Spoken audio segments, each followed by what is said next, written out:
In 1981, Sri Lanka stood at a crossroads. A document, known as the Dhawala Pathrika, or white paper, was introduced. It wasn't just ink on paper, it was a blueprint that threatened to shatter the very foundation of the nation's education system. This is the story of how a generation fought back. The proposed reforms were radical and divisive. They suggested abolishing lower grades, effectively shortening primary education. More alarmingly, English was to become a compulsory pass subject for O-levels and A-levels, a hurdle many rural students with limited access to resources could never hope to clear. The plan also allowed private schools to hire government-paid teachers, further draining resources from the public system. Perhaps most controversially, it proposed a new, district-based university entrance system.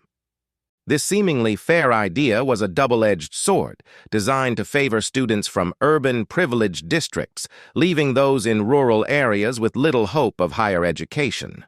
These weren't just policy changes, they were a direct threat to the principle of free and equal education for all. For countless children in villages across the island, the doors to opportunity were about to be slammed shut. A wave of opposition swept across the island. From Jaffna to Matara, voices rose in unison against what many saw as an unforgivable injustice. University students, the future leaders and intellectuals of the nation, led the charge. They organized massive protests, their chants for educational equity echoing through the streets. They weren't alone. School children, some barely teenagers, bravely joined the demonstrations, holding placards demanding their right to a future. Teachers, who understood the devastating impact these reforms would have, walked out of their classrooms in solidarity. Even monks, the moral guardians of the nation, joined the marches, their saffron robes a stark contrast against the backdrop of protest banners. It was a nationwide movement, a powerful display of unity from every corner of society, all bound by a common cause, to protect education from becoming a privilege of the wealthy. Into this climate of genuine protest stepped the Janatha Vimukthi Peramuna, or JVP. They saw the widespread discontent not as a cause to support, but as an opportunity to exploit for their own political agenda. Their activists infiltrated student groups, distributing propaganda that twisted the narrative and stoked the flames of anger. What began as peaceful demonstrations soon descended into chaos and violence. The JVP's strategy was clear: turn student protests into a nationwide disruption. They instigated clashes with the police, creating scenes of turmoil that paralyzed the country. University gates were locked, not by the authorities, but by radicalized student factions. Classrooms once filled with learning fell silent and empty. The chalkboards, symbols of knowledge, were left broken. The JVP effectively hijacked a righteous movement, and in doing so, they didn't just disrupt the government, they disrupted the education of thousands of students, the very people they claimed to be fighting for.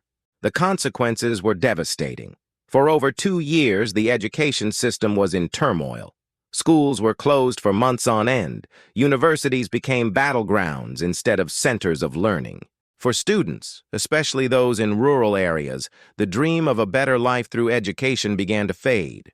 We see images of empty classrooms, abandoned textbooks gathering dust, and the worried faces of parents who saw their children's futures slipping away. While elite urban schools often found ways to continue, the rest of the nation's youth were left behind. The gap between the privileged and the underprivileged widened, not because of a lack of talent, but because of a lack of opportunity. For an entire generation of young minds, these were lost years, a period of darkness where potential was squandered and hope was a distant memory. The state's response to the protests was often brutal. The demonstrations, though fueled by student passion, were met with overwhelming force. Mounted police charged into crowds of unarmed students, their batons swinging indiscriminately. We see harrowing images of young people and even monks falling under the assault. Symbolic shots of bloodied hands and torn banners tell a story of pain and resilience. But the violence did not break their spirit. It strengthened their resolve.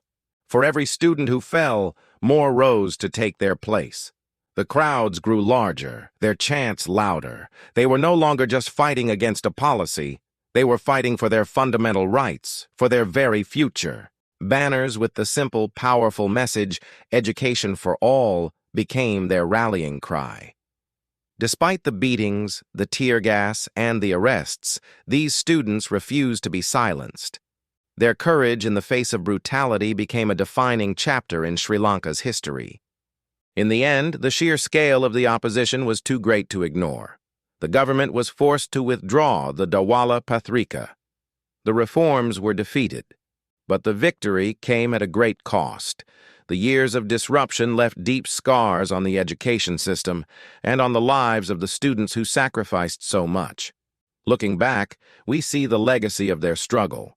The fight for equitable education continues, a lesson passed down from one generation to the next.